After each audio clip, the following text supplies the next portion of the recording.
Les essentiels du bassin, depuis le stade Henri Desgranges à La Roche-sur-Yon avec une belle victoire de l'UAGM en Fédéral 2 et avec Jean-Marc Lannepetit, un coach qui est forcément soulagé, Jean-Marc. Ben ouais, on est bien content. Le match vient de se terminer. On a 2 victoires, on rentre avec 2 victoires. On est venu ici, il y a un complexe magnifique.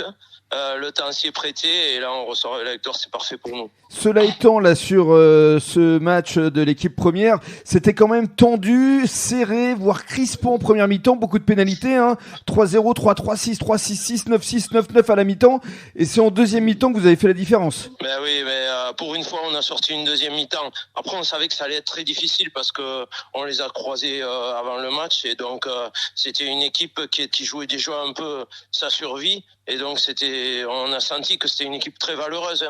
Et donc à la mi-temps, on n'était pas fiers, quoi. En plus, il y avait du vent, il y avait un peu de pluie, et puis on est reparti à 0-0. Et peut-être que c'est ce qui nous a transcendé, et donc on a été chercher ce match, quoi. Au final, victoire à l'extérieur à La Roche-sur-Yon 27-16.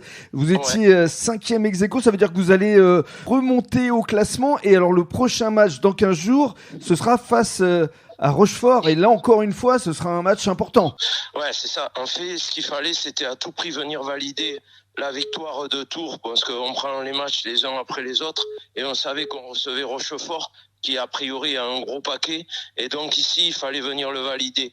Parce que c'est vrai qu'on perd vite le bénéfice. On a toujours ces 2 points qu'on se traîne contre Casteljalou. Et donc, il fallait à tout prix venir chercher quelque chose ici.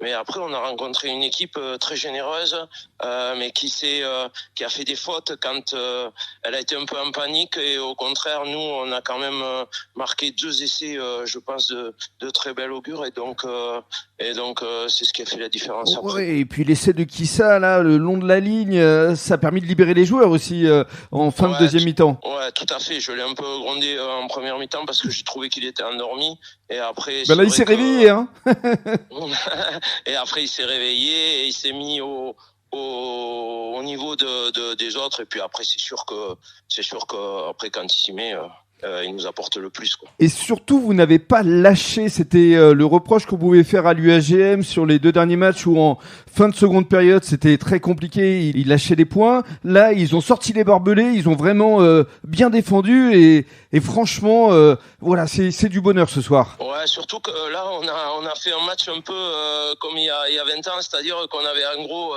15-16 gars valides. Et donc, on avait des remplaçants qui étaient à moitié blessés. Et on a été chercher des gars qui avaient déjà joué un match. Donc, c'est vraiment la victoire d'un groupe, quoi. C'est vraiment ce qui est satisfaisant. On a intégré des joueurs de l'équipe B et on a été chercher ce match. Franchement, c'est magnifique. Eh ben magnifique, on est tous ravis, tous les supporters de l'UAGM aussi, et on donne rendez-vous évidemment à tout le monde dans 15 jours face à Rochefort, à Bézians. Merci beaucoup. Merci beaucoup, merci d'avoir appelé, au revoir.